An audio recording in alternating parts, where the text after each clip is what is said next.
videos.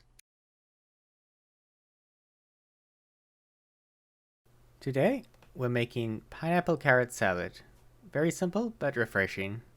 The ingredients required for this recipe are as follows: 6 to 8 carrots and a tin of pineapple slices in juice. Start by peeling and grating the carrots.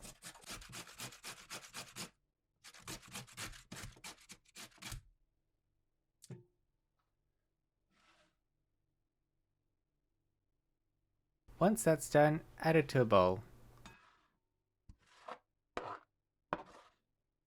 Then, open your tin of pineapple and cut the slices into pieces.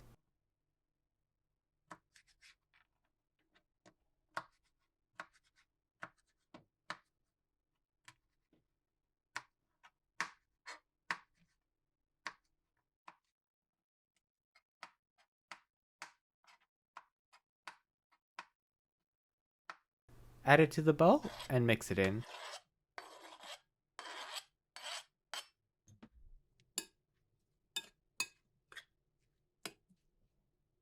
Once it's mixed in, just pour the leftover juices over the salad and mix one last time before it's ready to serve and eat.